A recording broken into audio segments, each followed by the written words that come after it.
അസ്സലാമു അലൈക്കും വറഹ്മത്തുള്ളാഹി. പ്രിയമുള്ള സഹോദരന്മാരെ, നമ്മൾ നോമ്പിൻ്റെ 6-ാം ദിവസത്തിലാണ് ഇന്നുള്ളത്. എത്ര പെട്ടെന്നാണ് 5 ദിവസങ്ങൾ നമ്മളിന്ന് കഴിഞ്ഞു പോയത്. റമളാനിന് മുന്നോടിയായി നാം പലപ്പോഴും പാരമ്പര്യമായി ചെയ്യുന്ന ചില സംഗതികളുണ്ട്. വീട് വൃത്തിയാക്കുക, പരിസരങ്ങൾ ശുചിയാക്കുക, വീട്ടിൽ ഉപയോഗിക്കുന്നതും ഉപയോഗിക്കാത്തതുമായിട്ടുള്ള പാത്രങ്ങൾ കഴുകി വൃത്തിയാക്കുക, നമ്മുടെ വീടും പരിസരവും എല്ലാം ഏറ്റവും വൃത്തിയായി സൂക്ഷിക്കുക.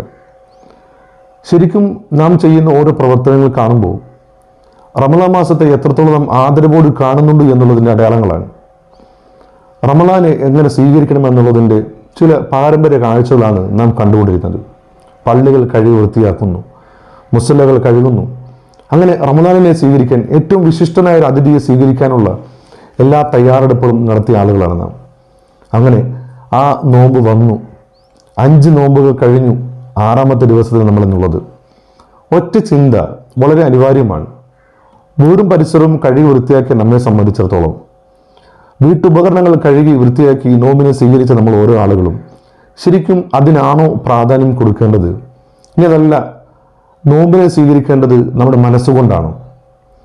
ഒരിക്കൽ റസൂലുള്ളാഹി സ്വല്ലല്ലാഹു അലൈഹി വസല്ലം സഹാബത്തിന് പറയുന്നുണ്ട്, ഇനി മദീന പള്ളിയിൽ കടന്നു വരുന്ന മനുഷ്യൻ സ്വർഗവാസിയാണെന്ന്.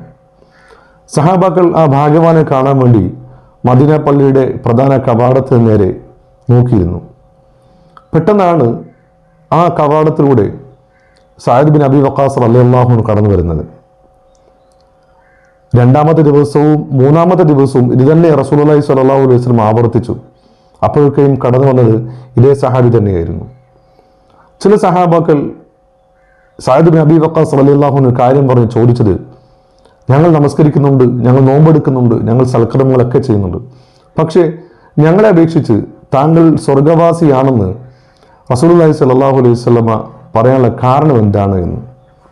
അദ്ദേഹം കുറേ ആലോചിച്ചതിന് ശേഷം പറഞ്ഞ മറുപടി ഇങ്ങനെയാണ്: ഒരു പക്ഷേ പ്രവാചകൻ സ്വല്ലല്ലാഹു അലൈഹി വസല്ലമ പറയാനുള്ള കാരണം ഇതായിരിക്കാം, എനിക്ക് ആരോടും പകയോ വിദ്വേഷമോ ഇല്ല, എനിക്കൊരു മനുഷ്യരോടും പിണക്കമില്ല, എന്നെ ഉപദ്രവിച്ച ആളുകളോടും, എന്നെ അസ്വസ്ഥതപ്പെടുത്തിയ ആളുകളോടും, എന്നെ കളിയാക്കിയവരോടും, എന്നെ ശാരീരികമായി മാനസികമായി ഉപദ്രവിച്ച ആളുകളോടൊന്നും തന്നെ എനിക്കൊരു പരാതിയോ ഒരു പിണക്കമോ ഇല്ല.